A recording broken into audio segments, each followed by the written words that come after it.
Bismillahirrahmanirrahim.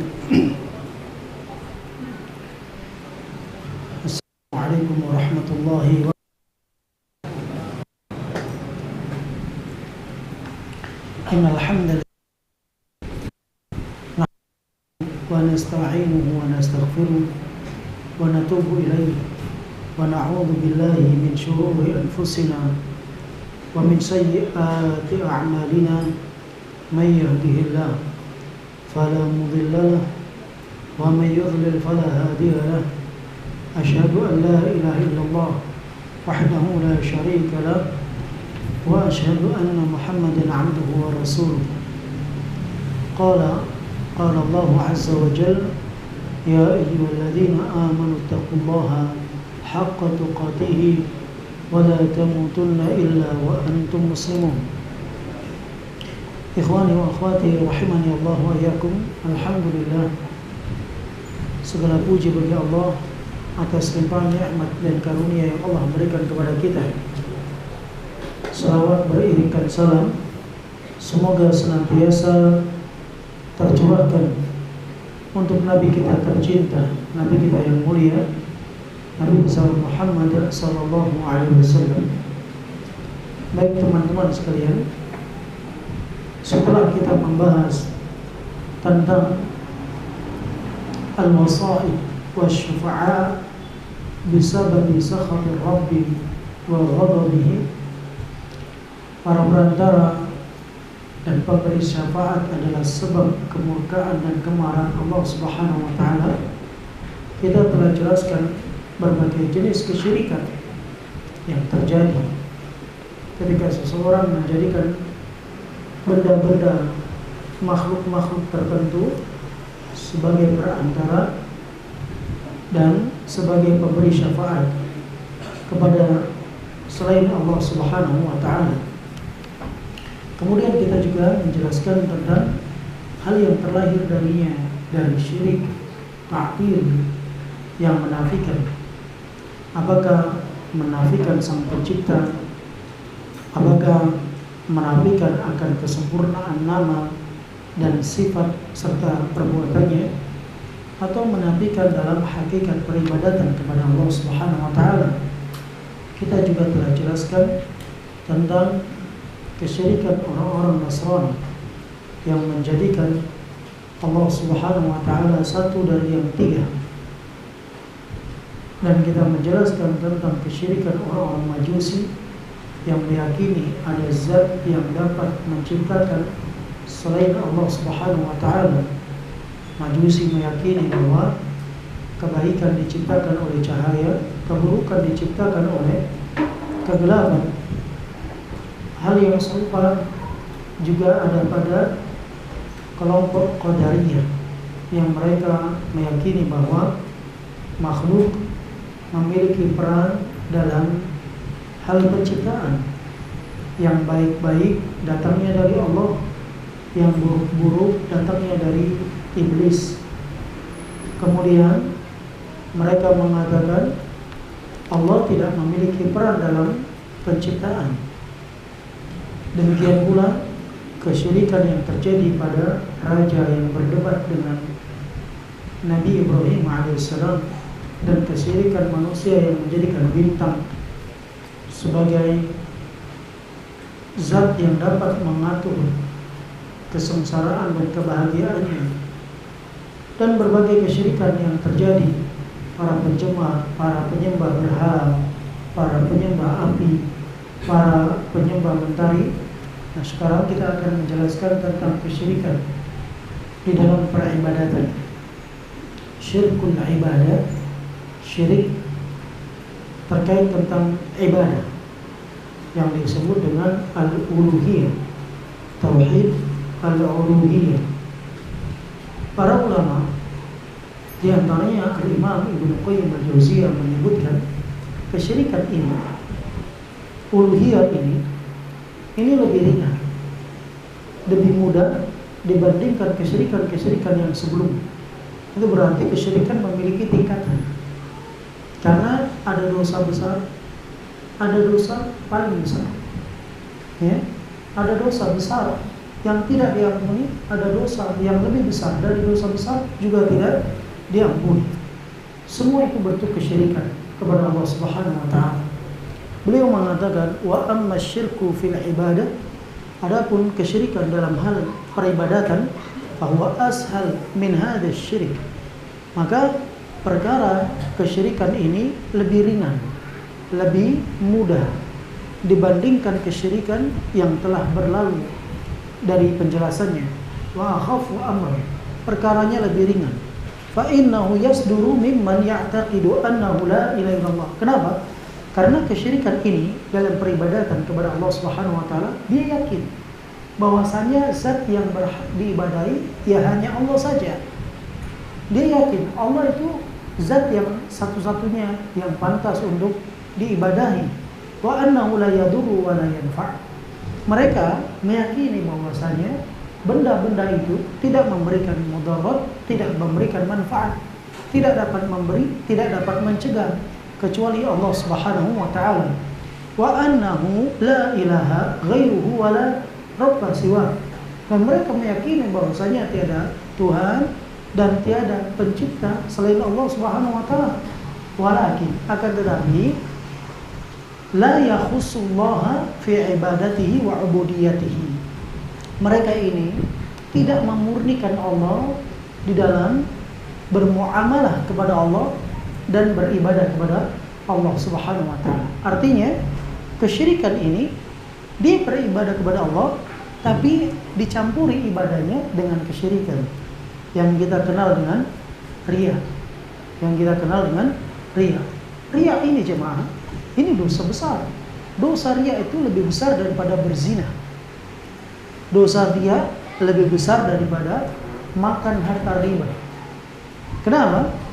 Karena dosa riya ini termasuk dosa yang padanya mempersekutukan Allah Subhanahu wa taala dengan makhluk. Kalau kita lihat dari pembahasan di dalam surah An-Nisa, innallaha la yaghfiru an yushraka bih wa yaghfiru ma duna dzalika liman yasha.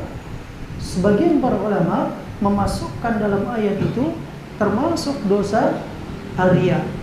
Termasuk dosa riya. Kenapa? Karena firman Allah Subhanahu wa taala datang dalam konteks negatif. Setelahnya dalam konteks nakiro. Nakiro dari sisi mana?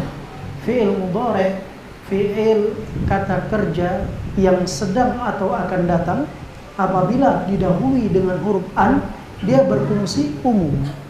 Dia berfungsi umum. Jadi berubah. Perubahannya innallaha la yaghfiru isyrakan bihi. Allah tidak mengampuni siapa saja yang mempersekutukan Allah. Allah tidak sebut dengan dosa syirik besar atau syirik kecil. Keduanya masuk di dalam ayat itu. Syirik besar dan syirik kecil. Dan ini disebutkan oleh Imam Ibnu Taimiyah, Imam Ibnu Qayyim, Imam Muhammad ibn Shalih Al-Utsaimin rahimahullah ta'ala di beberapa kitab mereka. Namun syirik ini dianggap lebih ringan dibandingkan kesyirikan yang telah berlalu. Tapi jangan terkecoh dengan ringannya, karena ini dosa besar yang tidak diampuni oleh Allah Subhanahu wa taala. Beliau mengatakan walakin la yakhussullaha fi muamalatihi wa ubudiyatihi.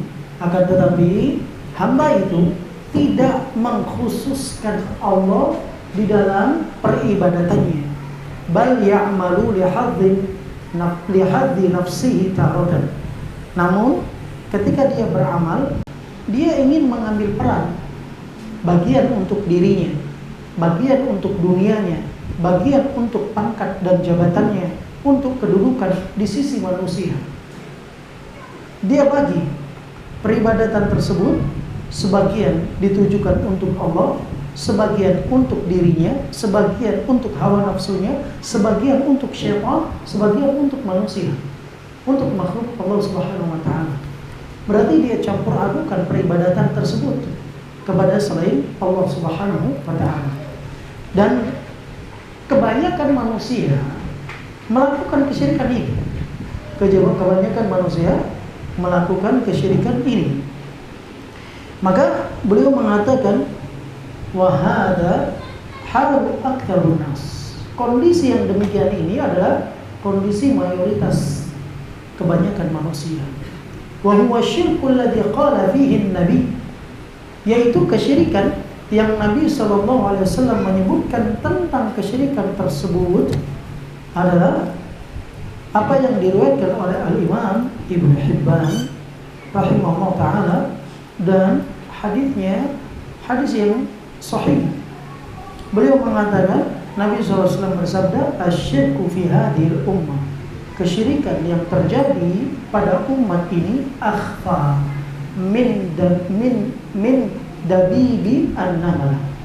Kata beliau, kesyirikan yang terjadi pada umat ini itu lebih tersembunyi, lebih samar dibandingkan derap langkah seekor semut. Kita terkadang ada semut yang menempel di tubuh kita, dia berjalan kita nggak terasa. Demikian, kesyirikan ini itu lebih tersembunyi lagi, ya, dibandingkan derap langkah semut. Coba bayangkan kalau ada semut hitam di atas batu hitam di gelapnya malam, bisa kita lihat. Jangan semut hitam, semut merah saja di atas batu putih, kadang kita nggak lihat. Di siang hari, bagaimana di malam hari? Arya itu terjadi pada hati seseorang. Dan riya itu jemaah seperti semut hitam yang berjalan di atas batu hitam di gelapnya malam, lebih tersembunyi, ya. Dan itu terjadi pada kebanyakan umat ini, Maka jemaah sekalian, di sini ada faedah. Para sahabat bertanya, qalu kaifa nanju minhu ya Rasulullah? Wahai Rasulullah, kalau kondisinya demikian, gimana kita bisa selamat dari model kesyirikan yang kayak gitu? Gimana caranya kita bisa selamat? Jemaah sekalian, kita itu nggak bisa beribadah kalau Allah nggak tolong kita. Kita itu nggak selamat dari segala bentuk keburukan kalau Allah nggak tolong kita. Makanya Nabi SAW itu ajarkan kepada kita zikir-zikir, doa-doa yang harusnya kita praktekkan dalam keseharian kita. Abu Hurairah itu manusia yang sangat dekat dengan Rasulullah SAW. Nabi SAW pernah memberikan wasiat kepada Abu Hurairah, wahai Abu Hurairah, sesungguhnya aku mencintaimu. Sebelum memberikan nasihat, dia ucapkan aku mencintai. Ya.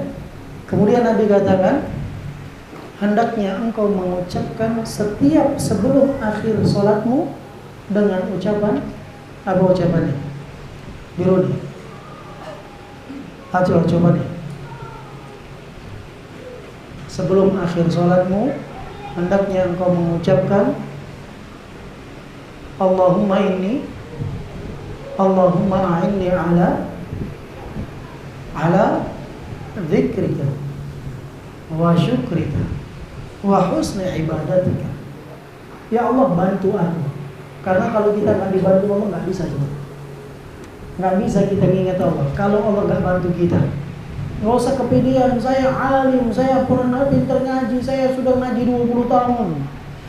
Jamaah sekalian, ada yang sudah hafid Quran mati murtad. Matinya murtad, nggak di atas Islam matinya. Orang yang menyaksikan wahyu, yang menulis wahyu, pernah ada, mati dia murtad, nggak di atas Islam. Maka kita minta bantuan kepada Allah. Allahumma a'inni ala dzikrika. Ini nasihat Rasul kepada Abu Hurairah. Wahai Abu Hurairah, hendaknya engkau mengucapkan setiap di penghujung sholatmu sebuah doa. Allahumma a'inni ala dzikrika. Ya Allah, bantu aku ya Allah untuk terus mengingatmu. Wa ala syukrika, untuk terus bersyukur kepadamu. Wa husni ibadatika, dan bisa baik betul cara beribadah kepadamu. Ini jemaah, gimana kita bisa selamat dari kesyirikan kalau kita nggak minta bantu sama Allah? Makanya kita setiap sholat minta bantu. Karena kita nggak kuasa untuk menegakkan sholat kalau nggak dibantu oleh Allah. La haula wala quwata illa billah. Ketika panggilan hayya 'alas shalah, hayya 'alal falah, ayo sholat, ayo menang, ayo sholat, ayo menang, kita jawab la haula wala quwata illa billah. Nggak ada daya, nggak ada upaya kecuali karena pertolongan ya Allah. Setelah itu berdiri kita sholat di hadapan Allah Azza wa Jalla, kita mengatakan iyyaka na'budu wa iyyaka nasta'in. Hanya kepadamu ya Allah aku menyembah. Hanya kepadamu ya Allah aku minta pertolongan, bantu ya Allah.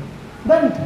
Nah, untuk menghadapi kesyirikan ini butuh bantuan Allah Subhanahu wa taala. Maka kita berdoa kepada Allah, Allahumma inni a'udzubika. Ya Allah, aku berlindung kepadamu ya Allah, an usyrika bika wa ana a'lam. Jangan sampai aku mempersekutukanmu sementara aku tahu itu perbuatan syirik. Wa astaghfiruka lima la a'lam. Dan aku juga mohon ampun ya Allah sama Engkau kalau aku jatuh dalam kesyirikan tersebut, tapi aku nggak tahu. Berapa banyak kita sering jatuh dalam kesyirikan ini, jangan.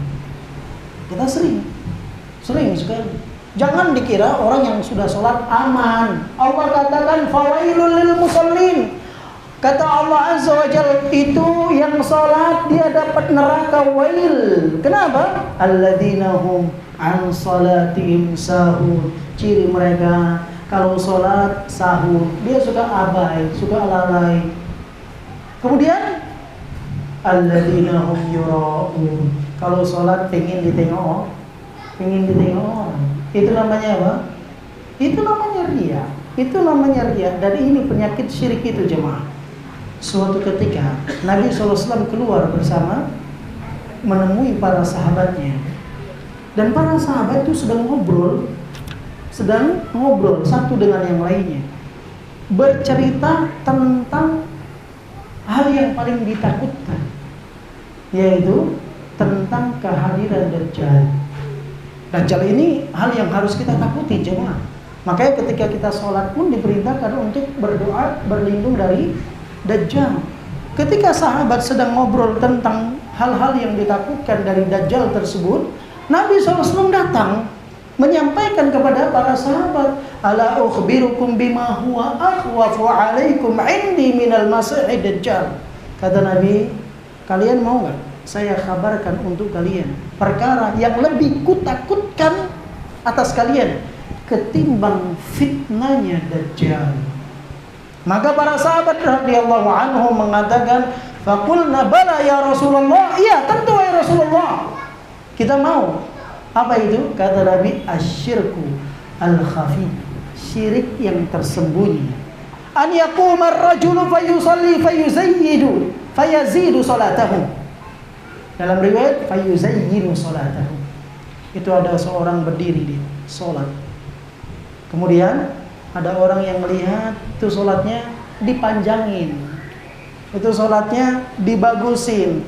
Itu sholatnya diperindah, bacaannya digoyang-goyang, dilantunkan, biar supaya dikatakan bagus, cantik, mantap, dan lain sebagainya. Lima yara min nadari rajulin. Yang demikian tidak dia lakukan kecuali sebab pandangan mata manusia menuju kepadanya. Oleh karenanya jemaah, yang kedemikian ini bukan hanya terjadi kepada kita. Orang-orang sebelum kita itu ada orang yang jihad di medan perang, jihadnya bareng Nabi. Tapi demikian Nabi SAW vonis dia menjadi penghuni neraka. Menjadi penghuni neraka cuma orang yang rajin bersedekah, Nabi SAW vonis dia menjadi penghuni neraka. Maka jemaah, jangan sekali-kali kita katakan fulan mati syahid, fulan mati mati syahid atau mati calon penghuni surga, fulan penghuni surga, fulan mati syahid. Nggak boleh. Jangan antum kira orang yang mati sujud itu sudah pasti dia husnul khatimah. Belum tentu jemaah. Belum tentu. Ada orang yang mati di medan jihad, Nabi vonis dia penghuni neraka. Ada orang yang mati mengajarkan Quran divonis penghuni neraka cuma oleh Rasulullah SAW. Kalau kita mengatakan semoga dia menjadi penghuni surga, itu boleh berharap. Tapi bukan vonis. Vonis surga neraka itu hak prioritas Allah Subhanahu wa taala. Kita nggak boleh mengatakan fulan penghuni surga, fulan penghuni neraka kecuali nama-nama yang disebutkan oleh Allah dan Rasulnya. Nggak boleh kita. Walaupun dia mati dalam keadaan sujud, sedang berpuasa. Kenapa? Kata Nabi SAW, Innar rajula la ya'malu bi'amali ahlil jannah hatta ma yakuna bainahu wa bainaha illa dhira' fayasbiqu alihil kitab fayamalu bi'amali ahlin nar fayadkhuluha. Itu ada orang kerjanya ibadah, perbuatannya amalan penghuni surga. Sekat lagi dia masuk surga, tinggal satu hasta lagi, satu langkah dia masuk surga.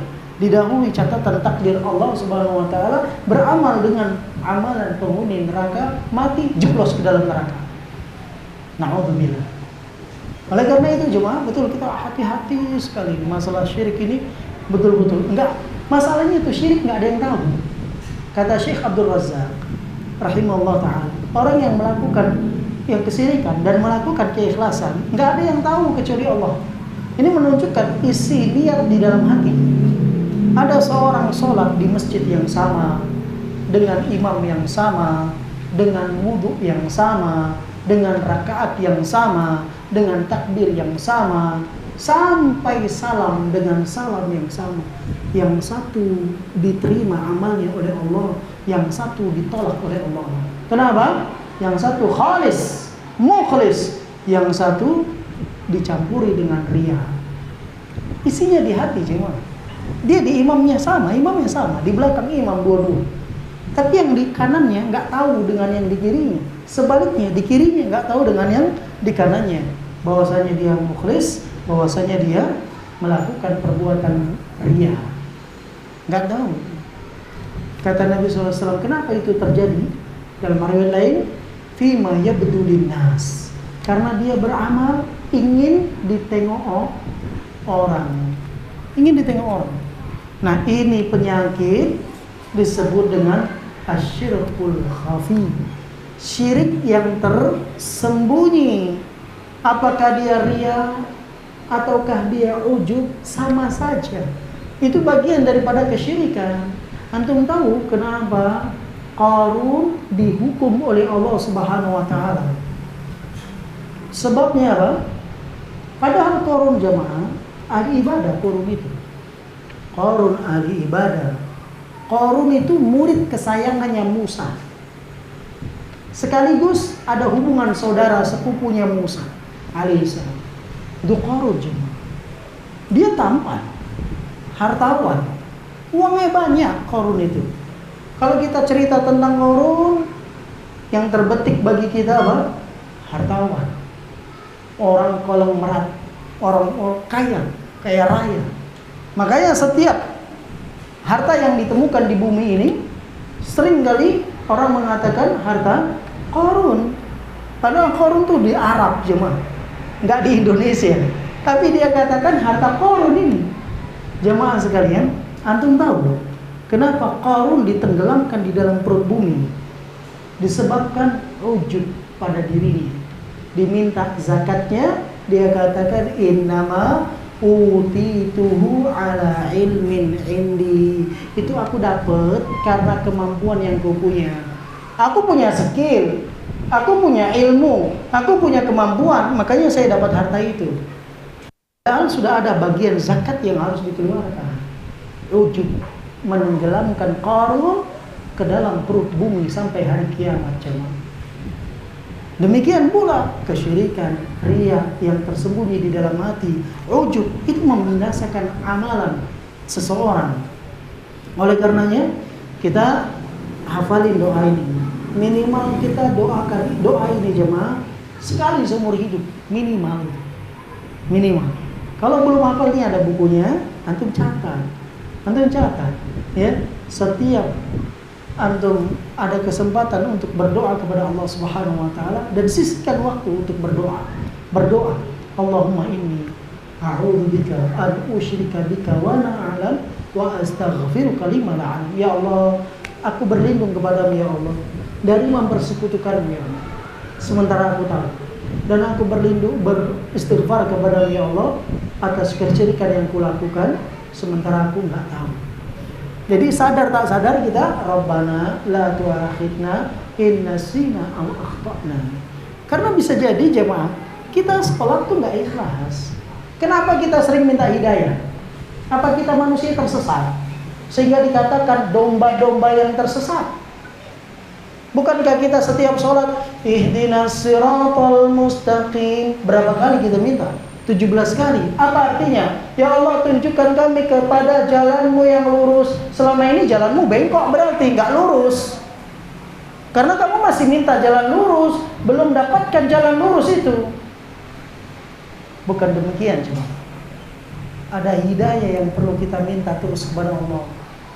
Ya, banyak yang lebih tahu, banyak yang tahu dengan orang yang nggak tahu, mana lebih banyak? Orang yang tahu dengan orang yang nggak tahu, mana lebih banyak? Orang yang nggak tahu. Maka kita minta ingin menjadi orang yang tahu. Ada orang yang tahu dengan orang yang mengamalkan yang dia tahu, mana lebih banyak? Yang tahu, tapi amalnya enggak. Ya kan gitu? Orang tahu, sudah mengamalkan apa yang dia tahu. Demikian. Mana lebih banyak? Yang dia mengamalkan jarang-jarang dengan orang yang mengamalkan konsisten. Hah? Yang jarang-jarang. Sudahlah banyak yang nggak tahu, banyak yang berilmu tapi jarang diamalkan. Diamalkan kadang-kadang. Mana banyak bercampur dengan ikhlas atau bercampur dengan riya? Mana lebih banyak? Banyak bercampur dengan riya.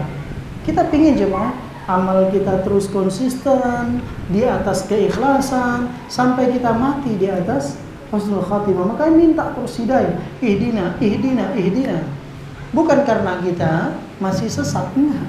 Kita sudah tahu ini jalan yang benar, namun minta bantu oleh Allah Azza wa Jalla agar kita bisa mengamalkan. Banyak orang tahu tak beramal. Banyak orang tahu beramal tak ikhlas. Banyak orang tahu beramal ikhlas tak konsisten. Banyak orang tahu beramal ikhlas konsisten mati kafir coba. Ada orang demikian? Ada. Makanya kita terus minta hidayah kepada Allah Subhanahu wa taala agar kita dimatikan di atas husnul khatimah. Dan kesyirikan itu di sini jemaah, melekat di dalam jiwa seseorang. Terus di mana dia pergi akan ada kesyirikan itu. Maka kita terus minta kepada Allah perlindungan agar kita tidak jatuh dalam kesyirikan, sadar ataupun tidak. Kemudian kata Asy-Syaikh rahimahullah taala, "Farriya'u kulluhu syirkun." Yang namanya riya semuanya adalah bentuk kesyirikan. Bentuk kesyirikan. Allah Jalla wa Ala mengatakan di dalam surah Al-Kahf di dalam ayat 110, "Qul innama ana basyarum mithlukum." Katakan, wahai Muhammad, sesungguhnya aku hanyalah manusia seperti kalian. Yang kadang sakit, yang kadang sehat, yang butuh nikah, butuh makan, butuh tidur, yang puncaknya juga mati. Jadi nggak perlu diibadahi. Katakan wahai Muhammad, sesungguhnya aku adalah manusia juga seperti kalian. Namun yang menjadi pembeda adalah yuha ilayya. Allah kasih wahyu untukku. Allah kasih wahyu untukku, itu pembedanya. Ya. Annama ilahukum ilahu wahid. Ketahuilah bahwasanya Tuhan kita dan kalian itu satu, Allah Subhanahu wa taala. Olehnya jangan mengharap kepada selain Allah. Faman kana yarju liqa'a rabbih falyamal amalan shalihan. Barang siapa yang berharap untuk bertemu dengan Tuhannya, maka hendaknya dia beramal dengan amalan saleh. Kapan dikatakan amal saleh? Apabila amal tersebut ikhlas karena Allah, menteladani Rasulullah. Ikhlas karena Allah menteladani Rasulullah, wala yusyrik bi'ibadati rabbih ahada, dan tidak mempersekutukan kepada satupun makhluk Allah dalam peribadatan kepada Allah Subhanahu wa taala. Syekh menjelaskan, kama annahu ilahun wahid, sebagaimana karena Allah Azza wa Jalla adalah Tuhan yang satu, la ilaha siwa, enggak ada Tuhan selain Dia, fakadzalika yanbaghi an takuna al-ibadatu lahu wahdahu. Oleh karenanya sepantasnya ibadah hanya ditujukan untuknya saja. Karena Tuhannya cuma satu, maka ibadahnya hanya untuk Dia saja. Fakama tafarrada bil ilahi yajibu an yatafarrada bil ubudiyyah. Karena Allah Subhanahu wa taala Maha Esa dalam uluhiyahnya, maka wajib bagi kita juga mengesahkan dalam peribadatan kepadanya. Tidak mempersekutukan Allah Subhanahu wa taala kepada apapun. Fal amalu salih, kapan seorang dikatakan beramal dengan amalan saleh? Walaupun niat baik, kalau amalnya buruk ya buruk. Lihat, niat baik tidak merubah amalan buruk menjadi baik. Ini cuma niat baik tidak merubah amalan buruk menjadi baik. Seperti madhabnya Robin Hood, niatnya baik, amalnya buruk, tidak merubah amal buruk menjadi kebaikan. Baik, fal amalu salih, yang dikatakan amalan itu amalan saleh, huwal khali minar riya, amalan yang bersih, kosong, tidak tercampur dengan riya. Al muqayyadu bis sunnah, dan amalan itu terikat dengan sunnah Rasul sallallahu alaihi wasallam, metode cara beragama dan beribadah sesuai dengan tuntunan dan ajaran Nabi sallallahu alaihi wasallam, bukan sesuai dengan nafsu, bukan sesuai dengan kehendak akal, tetapi sesuai dengan wahyu yang dibawa oleh Rasulullah sallallahu alaihi wasallam. Jadi dalam beramal itu nggak asal-asalan. Karena ada orang yang beramal, amalnya nggak diterima jemaah. Ada orang beramal, amalnya nggak pernah diterima oleh Allah Subhanahu Wa Taala. Kenapa? Karena amalnya bercampur dengan riya, bercampur dengan hal-hal yang padanya dia mempersekutukan Allah. Wa kana min du'a Umar. Kita tahu jemaah, satu-satunya manusia yang Nabi mengatakan syaitan takut sama dia, ya Umar orangnya. Ya kan? Kata Nabi SAW, ma salaka Umar fajjan. Tidak Umar itu berjalan di sebuah lorong, kemudian ada syaitan yang mau berjalan di lorong itu, kecuali dia muter, cari jalan yang lain. Takut sama Umar. Umar itu ditakuti syaitan jemaah, tapi Umar sendiri pun berdoa takut dari riya. Untuk bayangkan ini, gimana kita? Gimana kita? Syaitan man lihat kita ketawa, imannya lembek, digoreng mekar kayak kerupuk, kena air ciut, diketok pecah. Itulah iman kita sekarang jemaah. Oleh karena itu, coba dengarkan ucapan Umar, Allahumma ja'al amali kullahu khalisan. Ya Allah, jadikanlah seluruh amalku ikhlas karenamu ya Allah. Waj'alhu liwajhika khalisan, dan jadikan seluruh amalku murni hanya untukmu ya Allah. Wala taj'al li ahadin fihi syai'an, dan janganlah jadikan sedikit pun dari amalku untuk siapapun. Artinya hanya untuk Allah Subhanahu wa taala. Bukan cuma Umar. Nabi SAW ketika beliau haji di Hajjul Wada', ketika beliau mengucapkan ihlal di dalam ihram beliau mengatakan labbaik Allahumma hajjan la riya'an wala sum'ah. Kata Nabi, ya Allah, ini hajiku ya Allah karenamu ya Allah. Enggak ada riya, enggak ada sum'ah. Itu Nabi jemaah.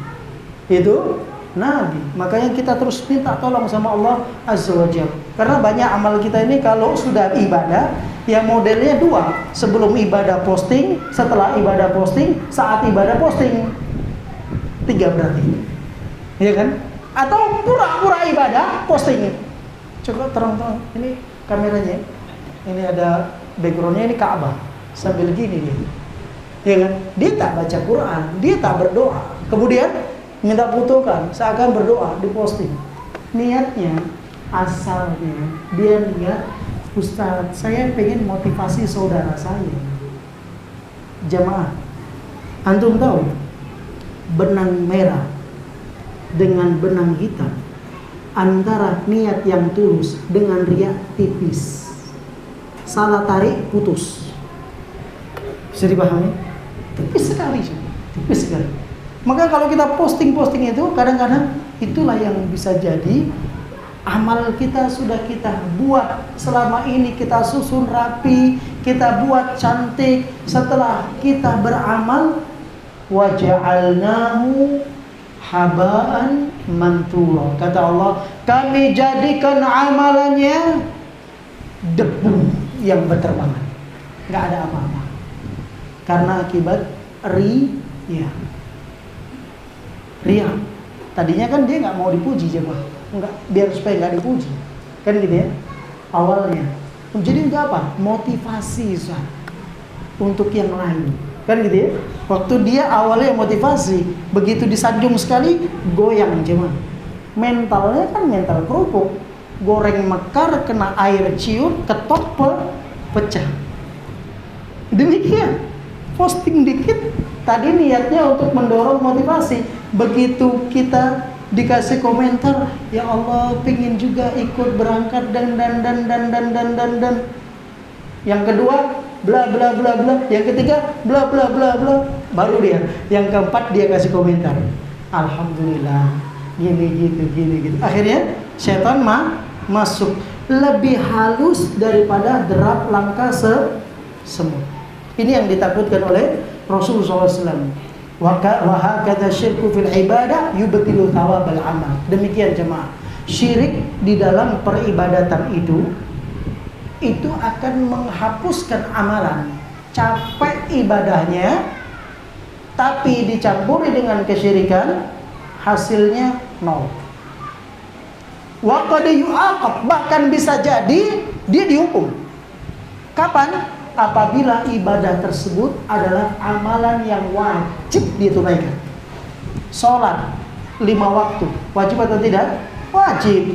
Ketika dia nampakkan untuk orang lain agar disanjung dan dipuji, diperindah dan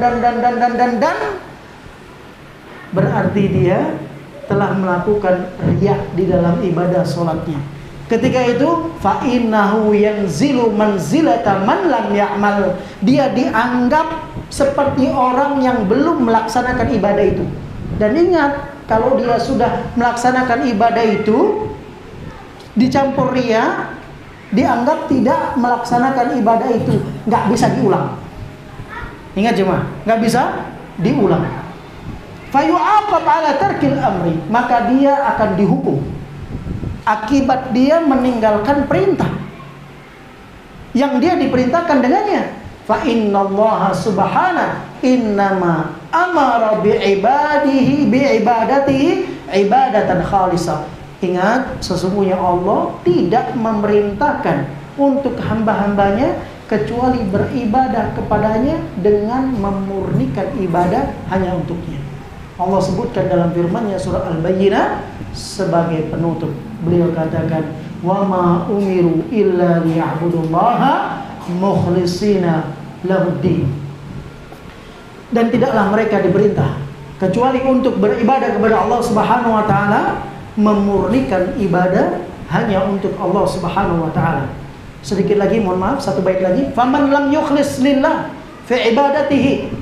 Barang siapa yang tidak memurnikan untuk Allah dalam peribadatannya, lam yaf'al ma umira bih. Berarti dia dianggap seperti orang yang tidak mengamalkan apa yang diperintah.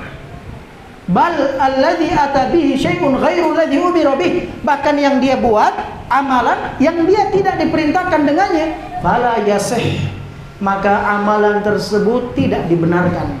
Wala yuqbal min, amalan tersebut tidak juga diterima. Sehingga Allah mengatakan, ana aghna syurakai 'ani syirik, aku adalah zat yang maha kaya, enggak butuh dengan para sekutu-sekutu.